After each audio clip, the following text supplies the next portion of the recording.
Hey everybody, thanks for tuning back into Crypto Mainly. My name's Lee. I'm just going to jump straight into the content today. There has been a significant change overnight, which I do want to draw to your attention.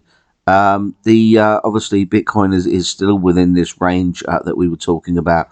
I'm going to take this trade off now. This trade is now closed. But as you can see, we are starting to creep in with lower highs again. And the momentum, the longer that this goes sideways, the more sort of bearish the sort of indicators will become. There's a couple of things that I would like to show you today. These are the charts that we'll be looking at. So we'll have a look at the Ethereum chart.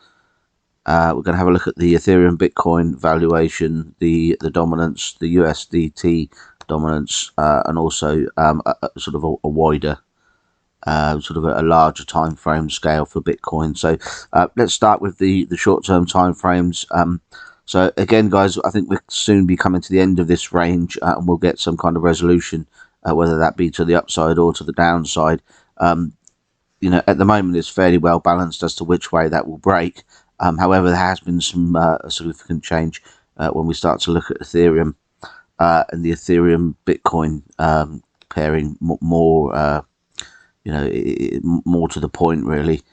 So if we look at Ethereum, we've got this sort of this is actually looking like a redistribution pattern now, unfortunately, and we've got like this. We've got a series of highs followed by lower highs. The price is breaking down, unfortunately, and what that would suggest. I mean, we've got a measure here, which is the lowest measure on there, which is at 1700. So yeah, the lowest point here is at 1700. That's the very lowest dotted line here, which is from the lows of June 2021. So I mean, if we start to break down below the 1700, guys, prepare yourself, because that's going to be a short, sharp move to the downside from there. So just be aware of that, guys. Keep your eye on the 1700 mark. The next support is somewhere down close to around the sort of 1300 to 1400 level, which I've just drawn here for you now.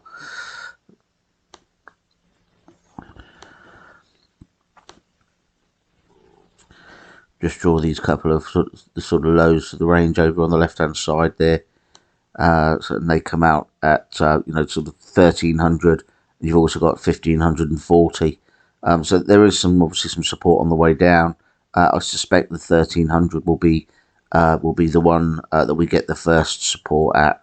I'm actually going to take that one off. Actually, the 1500 one. I think that we're going to get the 1300 support, and we may even get lower than that.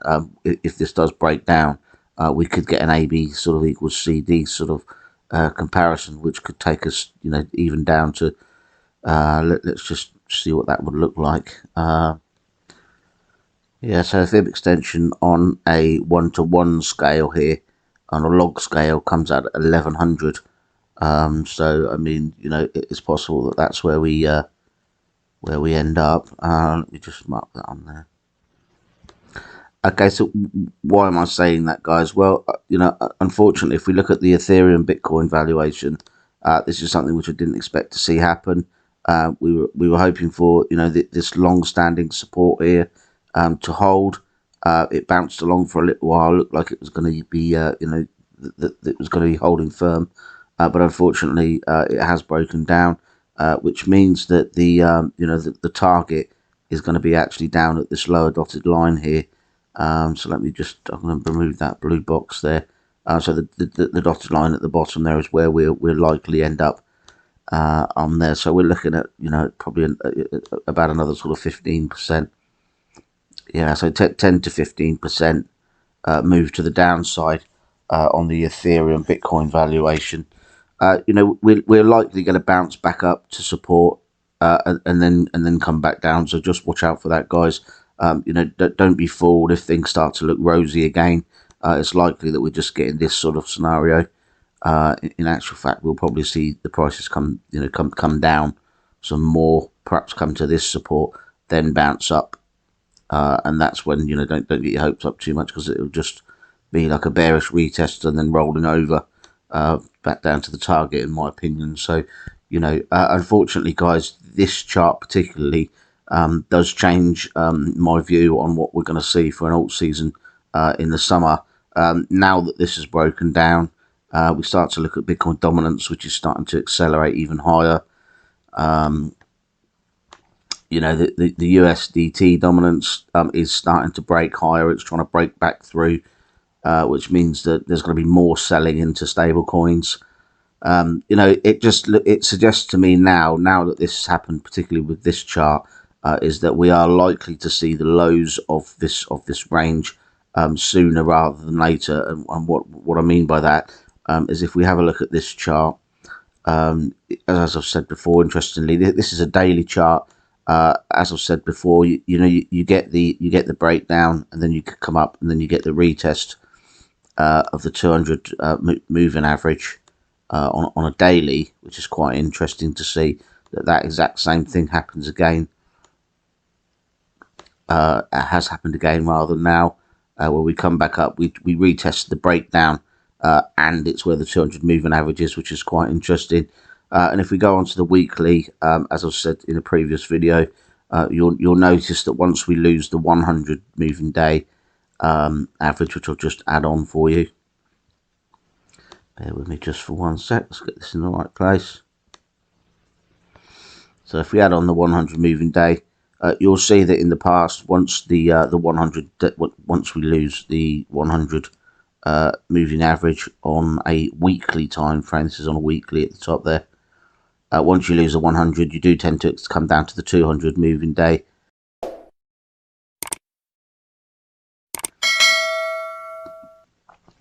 So you had that happen there.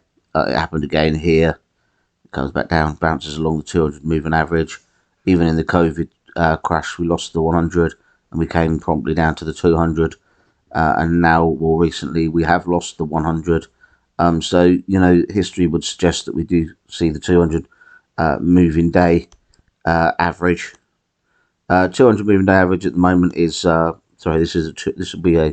we're on a weekly time frame, so this will be the 200 weekly moving average. So 100 weekly moving average, 200 weekly moving average. So as we lose the 100 weekly moving average, we tend to come down to the 200.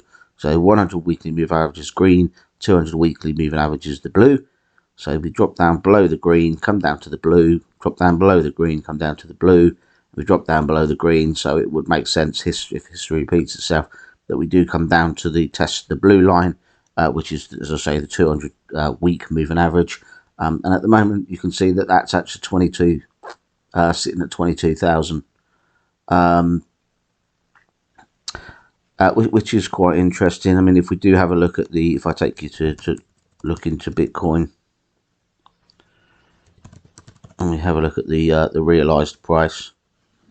Okay, so this is the realized price, which, in summary, for those of you that don't know, it is basically the average cost price of every Bitcoin that's in circulation at the moment. So it should act as a floor, as you can see in the past. It has come below, but not very much below that, and it's more or less where the floor should be, or close to it. And at the moment, that's at 23,700.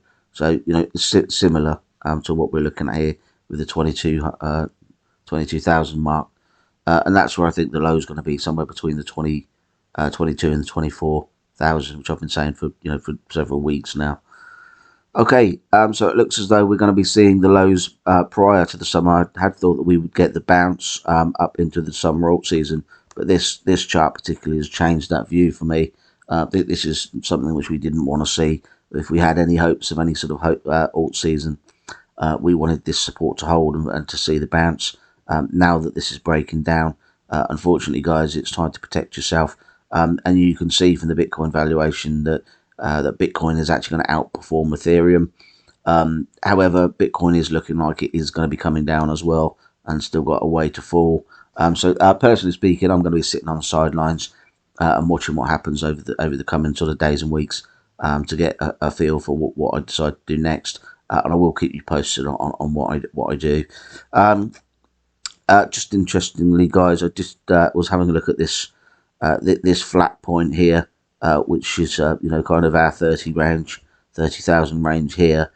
And once you break down, it is quite interesting to see if you do like a fractal measure from the point of the breakdown, okay, just draw out those bars and put them at the point of the flat, which is the dotted line here. So the flat of the range, just the flat of the range there. And it is quite interesting to see if you just extrapolate that line. The fractal does seem to suggest that we are going to be bouncing along at those low 20s for maybe even for a couple of months, as we did back here. I mean, there's nothing to say that's definitely going to happen, guys. But I would say, in the summary to the finish of this video, is that it looks like we won't be getting the bounce that we're all expecting. In actual fact, it's looking more likely that we see the lows, and it'll be nice to get them out, of the way. But I think we're going to see the lows, the 2022, first, before we start to sort of take off towards the back end of the year. Which I'm surprised, really. It looks as though we may get a bounce down, and then obviously we'll come to the 200. Then maybe we'll get the bounce, but then we'll retest it again perhaps later in the year, as I've suggested before, sort of September, October, November time. So yeah, a shame really, guys, but I just thought I'd better put this video out there for you. I was hoping for a nice alt season, and as this chart now has convinced me otherwise, I think that the Bitcoin price is going to continue down, and we're going to bounce along the low 20s and consolidate down in that range for the next couple of months maybe. So it's going to be a little bit dull for the next few months, unfortunately. Everything's pointing towards that now, so the market has shifted.